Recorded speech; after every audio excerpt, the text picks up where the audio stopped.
És akkor most, aki következni fog, internetes elérésekről beszéltünk, ugye felhőszerverekről, egyebekről, ki következhetne más, aki az internetes jelenlétről fog nekünk beszélni, hiszen látjuk, hogy manapság elkerülhetetlen, tehát ezt most már nem tudjuk megkerülni.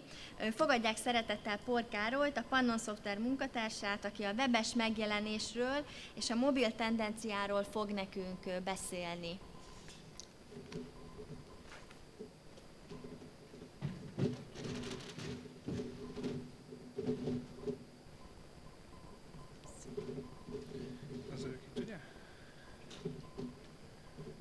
Szuper. Mennyire fáradtak? Nagyon? Akkor ne legyen 2 óra. Szergelynek megígértem, hogy rövid leszek. És hatékony. Pár gondolat arról, hogy miről fogok beszélni. Tudni kell rólam, hogy életemben egy weboldalt nem raktam még össze. Tudni kell rólam, hogy informatikához nem értek. Én egy nézőpontot fogok tudni elmondani, hogy hogyan lehet úgy megjelenni online, hogy abból ügyfelek lehetnek, és hogy lehet ebből pénzt csinálni. Szerintem ez sokkal érdekesebb, mint ha most elkezdenék bitekről, meg HTML programozásokról beszélni. Úgyhogy a következő témákat szeretném megérinteni. Az egyik a cél szentesíti a weboldalt. Nagyon sok olyan weboldal van, amitől az ügyfelek, az ügyfeleim több éven keresztül is, akár több hónapon keresztül fejlesztik. Elvárják tőlük, hogy óriási bevételeket hozzanak, csak sajnos nem arra a témára lett kitalálva az a weboldal. Biztos láttak már önök is ilyet. A másik fontos téma az, hogy csináljuk meg mi magunk, vagy vegyünk-e fel olyan embert, aki ezt lefejleszti nekünk, vagy bízunk-e meg fejlesztő céget, hogyan találják meg a weboldalt. Ugye régen volt egy nagyon jó közmondás még az értékesítésben, hogy kiraktunk egy táblát, vagy nyitottunk egy boltot, és annyira jól ment, hogy nyitottunk mellette még egyet, mert annyi sok vevőnk volt. Na most sajnos a weboldalak is egy időben így működtek, hogy nyílt egy weboldal, az emberek megtalálták és jöttek. Na most nem tudom, hogy ki az, akinek olyan weboldala van, hogy csak kitette és már azonnal óriási látogatottsága volt. Tehát nagyon fontos az, hogy elérjék ezt a weboldalt. Mi az új trend, erről fog akár többet is beszélni, hogyan lehet ezt hozzáférni, illetve ki az, akinek ez meg fogja érni. Kulcsgondolat, nagyon sokan vannak úgy, hogy mikor weboldalt csinálnak, saját maguknak készítik el a weboldalt. Saját maguk dizájnja szerint, saját maguk ízlése szerint. Tehát én mikor a saját weboldalaimat megcsináltattam másokkal, akkor próbáltam arra ügyelni, hogy ne az én ízlésem legyen. Azt tudnék, hogy nekem nincs ízlésem, az én ízlésem a saját feleségem. Tehát minden olyan dolog, ami körülöttem így dizájnosabb, azt inkább a nejem szokta megoldani, mert nekem nincs ízlésem.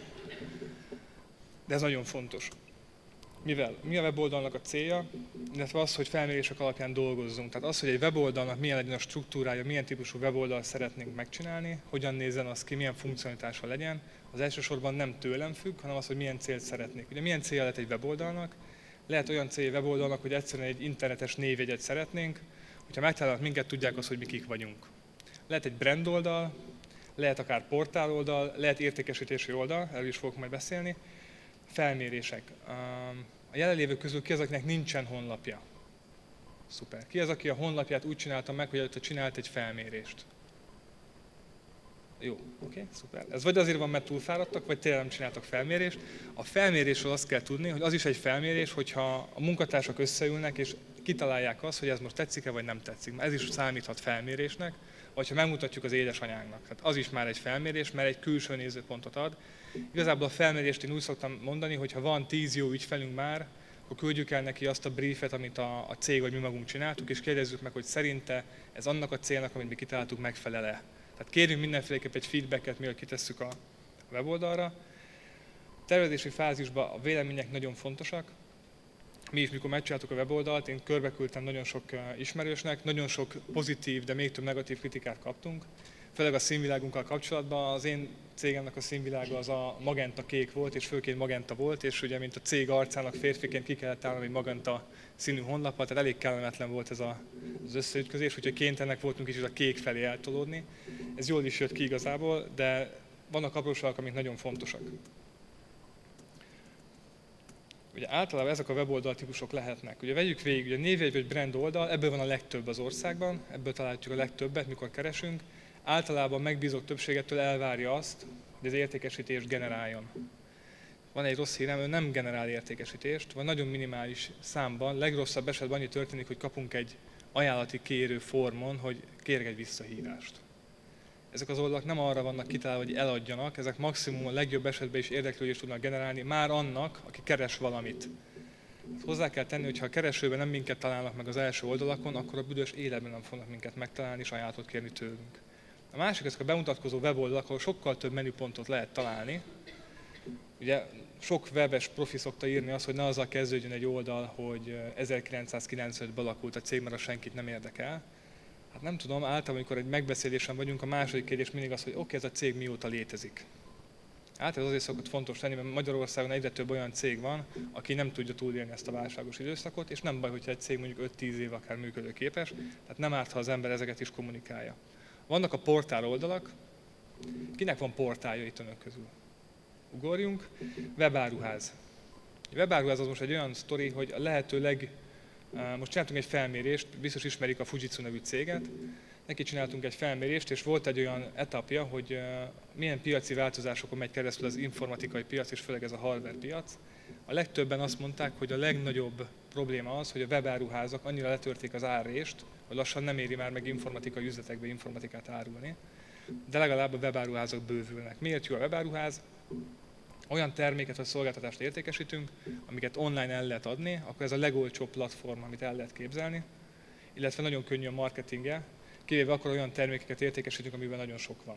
Van egy ismerősöm, olyan kütyüket árul, amik az országban vagy a világon egyediek, mondjuk foszforeszkáló bumeráng, gondolom mindenkinek szüksége van egyre otthon, de ő az egyetlen, aki az országban árul ilyet. Vagy különböző ilyen RCA, ilyen irányítható repülők, meg ilyesmiket. Rá van optimalizálva a weboldal, és meg fogja tudni találni. Vannak a sales page-ek, ez egy ilyen, hát Magyarországon, ki volt a vendégelőadó reggel? A meglepetés előadó. Ma. Ki volt, igen? Vagy még lesz? Nem reggel volt? Ja, ki lesz, akkor nem tudjuk még ki az. Ja, ki lesz, mert én azt láttam, hogy 10-től. Már akkor elmondtam volna, hogy ki jön, de akkor mindegy, akkor nem dövöm le a poént. De igazából van 2-3 olyan úriember a magyar online tanácsadó világban, aki ezt a kutyanyelv weboldalt tudják, elindul egy banner, és szépen elkezdjük lefele tekergetni, 5 másodpercenként vagy 5 soronként vedd meg, megveszem, regisztrálok, megveszem, stb. Ez a leggyakoribb sales page, nagyon kevesen tudják jól csinálni. Ki az, aki próbálkozott már vele? Értékesítési weboldalt. Hogy ment? Kiválóan? Akkor jó, oké, szuper. Ez ráadásul nem is Magyarországon működik a legjobban, tehát eléggé el vannak szokva még a magyar szemek tőle. Én javaslom, érdemes erről nagyon sokat utána olvasni, mert mai napig jól tudnak működni, főleg konferencia szervezése, vagy olyan infotermékeknél, amik viszonylag egyszerűen értékesíthetők, és sok információ után kellett eladni. Itt vannak az ügyfélkapu jellegű weboldalak, amik jellemzően a meglévő partnereinek szoktuk adni. Ez nagyon ritka szokott lenni. Jellemzően, amikor eljutunk egy weboldalra, az ügyfélkapuhoz nem tudunk hozzáférni, mert nem látjuk, de szerintem itt többségnek van magyarország.hu-s hozzáférése. Hogyha nincs, csináljon, mert könnyebb az APEC bevallást megcsinálni, többek között. Az például egy ilyen típusú weboldal. Ezek az oldalak azok, amik a legdrágábbak, mert olyan szintű háttérmunka van hozzájuk, amit meg kell csinálni. No, csináljuk-e mi magunk, vagy bízunk-e meg valakit? Ugye mondtam volt, hogy a feleségem az, aki az én dizájnommal is foglalkozik többek között, a pénztárcámmal is ő foglalkozik leggyakrabban. Mikor előkerült, hogy csináljuk meg a saját honlapunkat, akkor az első dolog az volt, hogy hát szívem, te úgyis olyan ügyes vagy, akkor vannak különböző free jellegű megoldások, ugye vannak ezek a Drupal, WordPress, Joomla típusú dolgok, válasz ki nagyon szépen egy dizájnt, és akkor csináljuk meg. 3 napon keresztül folyamatosan farigcsáltam ezt a dolgot, odáig jutottam, hogy lett valami belőle, amire nem szívesen néztem rá, megmondom őszintén. Rengeteg időm elment, és ráadásul, mint dilettáns, igazából azt hittem, hogy ennél többet nem is lehet belőle kihozni. Úgyhogy igazából eléggé ramatyul sikerült a dolog, úgyhogy inkább gondoltam, hogy akkor másra bízom. Na most 3 nap alatt sokkal többet tudtam volna eladni, bármilyen projektet, mint ha ezzel szórakoztam volna. Igazából 2 fontos dolgot emelnék ki, hogy csinál magadból. Az egyik a saját idő, a saját belső idő. Tehát ha nincs házon belül egy fejlesztő, aki ezt megcsinálja, és mi magunk elkezdünk nekiállni, nem tudom, kinek mennyi az óradíja, vagy kiszámolta egyáltalán, hogy mennyi időt tölt el ügyfélszerzéssel, a saját cége vezetésével, vagy bármivel. Én megmerem kockáztatni, hogy sokkal olcsóbban jön ki, hogyha ez egy fejlesztőre bízza, főleg, hogy egyszerű weboldalról van szó. A másik fontos a tartalomfejlesztés. Tehát aki már csináltatott weboldalt, pontosan tudja azt, hogy 2 dolog szokott ezzel probléma lenni. Az egyik, a fejlesztő nem hajlandó megírni a tartalmat, van nagyon sok pénzért.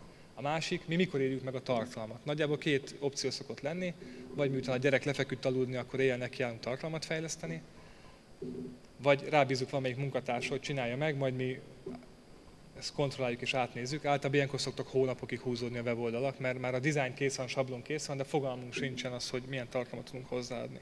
A profinál az szokott lenni a probléma, hogy magas költségbe kerül, mert pénzt kell neki fizetni.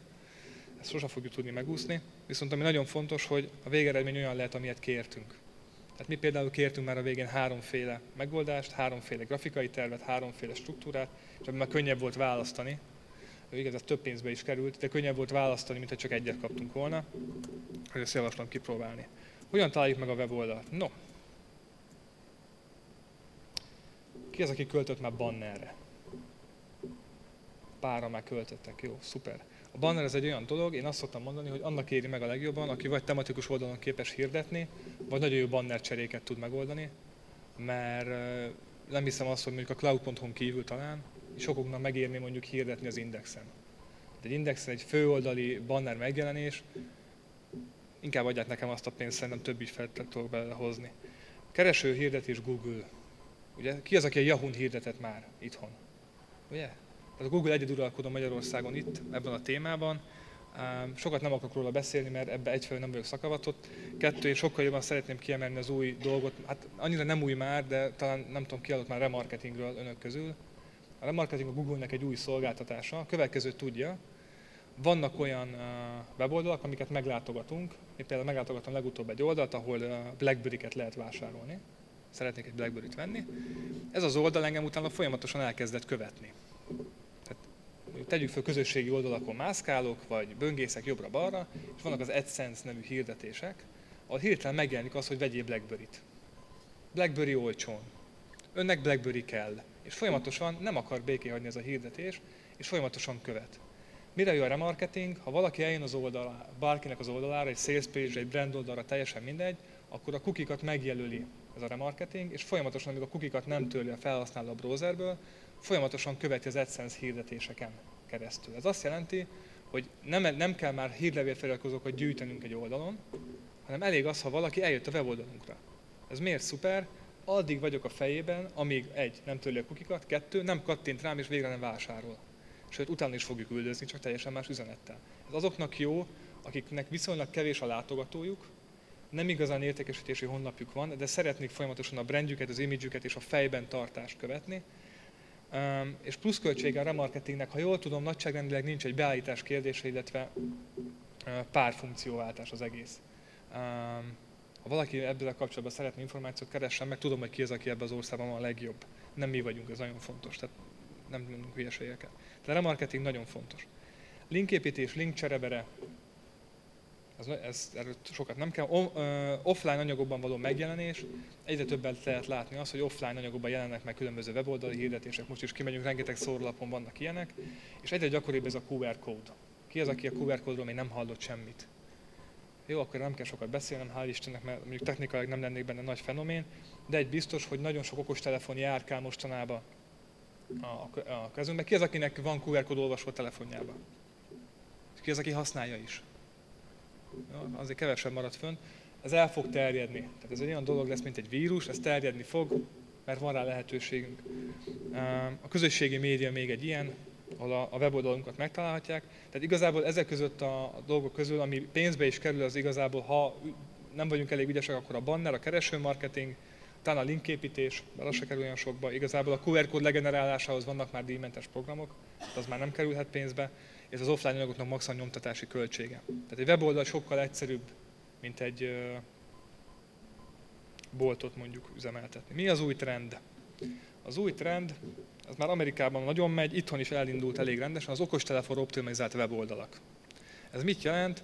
Ki az, akinek volt már olyan szituáció, nekem elég gyakori, hogy megyek tárgyalásról tárgyalásra, és mint mindig időzavarba szenvedek, tehát rohanok, mint egy őrült, és a piros lámpánál kezdem el keresgélni a telefonomba azt, hogy na hova kell menni. És ugye nekem még olyan telefonom van, ami még nem is érintőképernyős ráadásul, tehát kurzoroznom kell folyamatosan a BlackBerry-vel, és fókuszálnom kell arra, hogy megtaláljam a honlapon mondjuk az elérhetőséget, vagy egy térképet. Ez szokott gondot okozni? Nekem rettentően. És igazából ez egy példa volt, de lehet, nem tudom, elég jól lehet látni. De például itt van egy weboldal, ez egy fodrászatnak a weboldala, amit látunk rajta, az az, hogy van 2 nagyon nagy gomb az elején. Az egyik az, hogy egy gombnyomásra lehet hívni a szalont, esetleg késünk. A másik pedig egy gombnyomással a Google Maps-el szinkronizálja a telefont, és azonnal beírja a címet, és már is lehet tudni, hova lehet menni. Ez szerintem egy felbecsületlen érték, legalábbis nekem.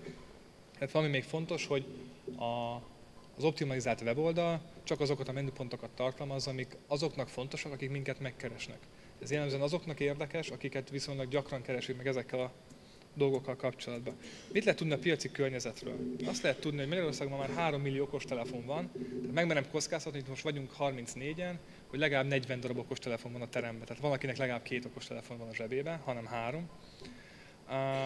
Itt lehet látni különböző statisztikai számokat, ezek a statisztikai számok egyre jobban fognak nőni. Ez a statisztikai szám 2 hónapos, frissebbet nem találtam. De talán itt 2 fontos dolog van, az egyik a 49% már vásárolt mobilon, és ez csak nőni fog. Tehát egyre jobban a mobiltelefonunkhoz vagyunk kötve. Ezt hallották, hogy van olyan fóbia, ami a mobiltelefonunk elvesztésével kapcsolatos? Van valami neve.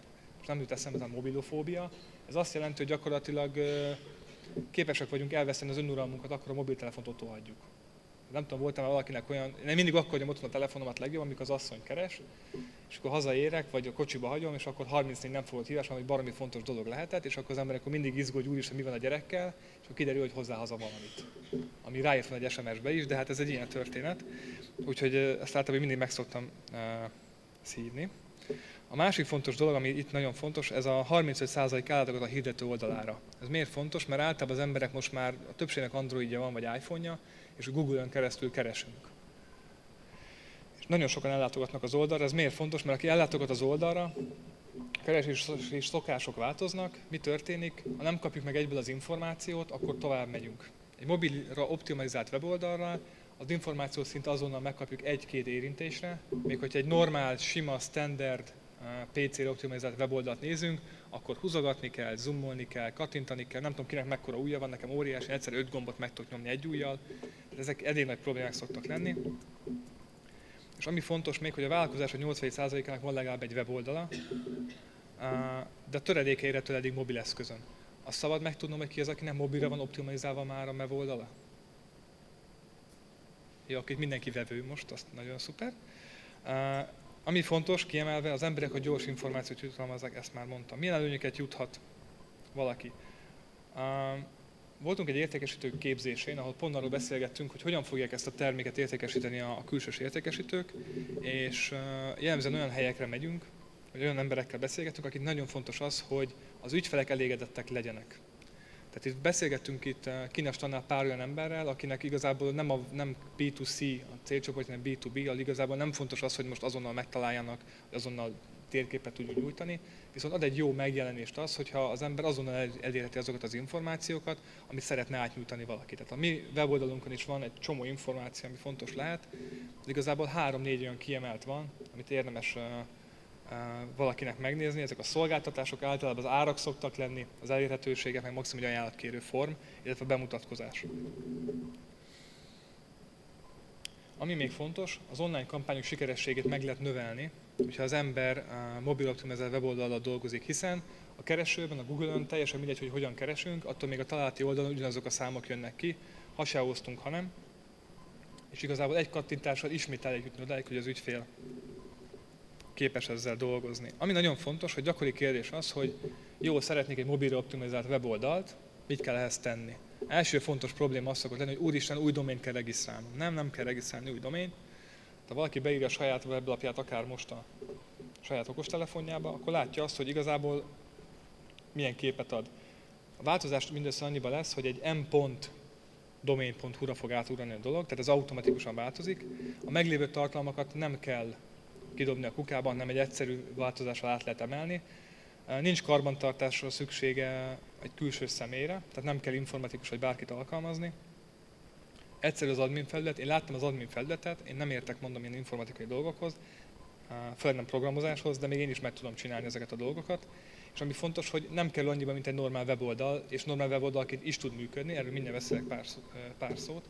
Tehát ami nagyon fontos az egészben, hogy bárki számára egy könnyen elérhető dologról van szó, pár nap alatt lefejleszthető ez a történet, tehát ha valaki azt mondja, hogy ma szeretne egy ilyet, ma ne szeresse, de mondjuk péntekre szeretne egy ilyet, akkor talán megoldható, hogy meglegyen. Ez annyi plusz munka kell, hogy a saját tartalmat föl kell tölteni. Ami nagyon jó, hogy minden platformon képes tökéletes megjelenítésre. Tehát most itt ülünk a teremben, mondom 34-en, itt vannak iPad-ek, iPhone-ok, Android típusú telefonok, stb. Minden platformon megfelelően jelentkezik meg. Ennek van egy neve, úgy hogy Responsive Design, és kb. Így néz ki. Ez azt jelenti, hogy ez a weblap, ez egy darab weblap, és attól függően, hogy milyen típusú kijelzőn jelenik meg, az, hogy hogyan, azt most ne kérdezzék meg, de szívesen elmondom kint, felhívjuk a fejlesztőket, ha valakit nagyon érdekel, érzékeli azt, hogy éppen milyen típusú gép kijelzőjén, milyen típusú felbontásban van, és olyan szempontból építi fel a honlapot, amilyen kijelző éppen megkíván. Tehát bármikor ez nyilván egy default weboldal, ütjük be ennek a domain nevét, a 3 kijelzőhöz képest butítja vagy okosítja a honlapot. Tehát lehet azt látni, hogy mondjuk a nagy kijelzőn egy teljes értékű weboldal van. Menüpontokkal, képekkel, logóval, bemutatkozással nyilván. Az iPad-en látszik az, hogy ez már kicsit sűrítettebb, az iPhone-on pedig, az iPhone-on pedig már kizárólag a menük vannak fent, hogy könnyebb legyen vele navigálni. Kinek éri meg? Ottól nagy a konkurencia harc, mert ezzel ki lehet tűnni, ez egy plusz csatorna. Bármennyire is egy egyszerű eszköznek tűnik, ez egy plusz csatorna lehet annak, ahol tényleg éles konkurencia harc van. Akiknél fontos az, hogy gyorsan megtalálják. Tehát akinek boltja van, szalonja van, ahol ügyfélkör gyakran mozog, vagy olyan helyen van, ahol nehezebben megközelíthető és általában GPS-re van szükség. Általában én Budán szoktam nagyon eltévedni, nem tudom önök, hogy vannak ezzel. Én pesti gyerek vagyok, kőbányai, meg most már zuglói, de Buda az még a mai napig. Tehát a Normafára nem tudok fölmenni GPS nélkül. De hogy miért, azt még majd nem tudom elmondani, pedig nem vagyok annyira rossz tájékozó képességű. Azonnali kapcsolatot tudunk teremteni. Ki az, aki lát ezt az ingyen hívó nevű dolgot? Rudolf Péter kiállt, és akkor elmondta, hogy tök jó, mert felhívhatok ingyen, ami nem volt ingyen, mert én fizettem a cekhet. Itt azonnali kapcsolat megvan, egy gombnyomás, azonnal kiírja a telefon, hogy ezt a számot szeretném-e hívni, vagy nem. Nyomom a gombot, és tudom hívni az ügyfelet, vagy a partnert. Ez akkor lehet jó, hogyha vagy előbb érkezem, vagy később, vagy le szeretném mondani, vagy bármikor. Jó lehet. Fontos, akinek az ügyfélnek a gyors tájékoztatás első szempont. Mondjuk egy fodrászszalonban lehet azt tudni, hogy mondjuk mikor lehet bejelentkezni, vagy mondjuk mennyibe kerül. Ezek fontos szempontok lehetnek. Akik adnak magukra és szeretnek élen járni. Tehát amit mondottam, volt 4-5% a cégeknek van még egyelőre erre optimalizálva. Mi úgy satszoljuk, és azt nem csak mi, hanem a szakmabeliek, hogy jövő ilyenkor majdnem mindenkinek már mobil optimalizált weboldala lesz. Miért? Mert trend. Miért trend? Mert igazából felé mozdul el a piac, lassan most már a PC-t nem is használjuk, a többség is iPhone-on vagy iPad-en szokott e-mailezni, böngészni, levelezni. Nagyjából a PC kora leáldozott, de ezt meg tud erősíteni szerintem, főleg a vékony és zero kliensek miatt meg pláne. Akik szeretnek kevesebbet fizetni egy ügyfélért. Ezt miért írtam le? Mert itt az ügyfélszerzés sokkal gyorsabb és sokkal elegánsabb tud lenni, hogyha megfelelő marketing kampányra támogatjuk, itt nyilván a remarketingre gondolok elsősorban és a kereső marketingre, hiszen az ügyfelek előbb találnak meg, azonnal megkapják azt az információt, amit szeretnének, és nem mennek tovább a második vagy harmadik találatra. Ez elég egyszerű dolognak tűnik, de hogyha ön a harmadik vagy negyedik találati listába és az első 2 folyamatosan benyúlja az ügyfeleket, akkor lehet, hogy ilyen halunk nagyon gyorsan. Ami fontos, hogy ki van a standunk, 2 csinos hölgyel jöttünk, illetve Istvánnal. Ami fontos, hogy a mai napon van egy akciónk, hogy ezeket a weboldalakat egyfelől nagyon gyorsan legyártjuk, másfelől jelentős kedvezményet tudjuk adni. Listára 85 000 forintba kell egy ilyen weboldal. Augusztus 20-ig 50 000 forintért adjuk, de aki ma itt megrendeli, annak adunk 10 000 forint kedvezményt, és aki péntekig ki is fizeti, annak még 18 000 forintot tudok adni, plusz lemoshatom az autóját ingyen, bárhol jár. Ez azt jelenti, az ingyen lemosás, igen, jogos a kérdés, hogy mondjuk itt vagy a Lourdes, nem a Lourdes, még mondjuk van autómosó, de mondjuk mész egy tárgyalásra, van egy telefonszám, felhívod, és kimennek és lemossák az autót a tárgyalás alatt. Kapsz utána egy számlát, és ki tudod fizetni. Szergej, szerintem ismered őket ráadásul, nem? Ez a cég az Innovas. Nincsenek itt, nem reklám, csak mondom, hogy ők az országban az egyetlenek, akik kimennek és szépen letisztítják az autót. Ezt még odaadom ajándékba, bármitől függetlenül. Jó? Tehát többeknél az autómosást látom bekattant, tök jó. Tehát honlap nem kell, csak mossák le az autómat. Jó? Oké. Én ebben tudok segíteni. Szakmailag igazából, ha van olyan kérdés, abban nagyon szívesen megoldom, de bárkinek segítünk abban, hogy olyan weblapot kapjon, ami meg le van optimalizálva minden eszközre, és igen, lemossuk az autóját. Jó, köszönöm a figyelmet, és a tombolán meg sok sikert kívánok. Jó éjszakát!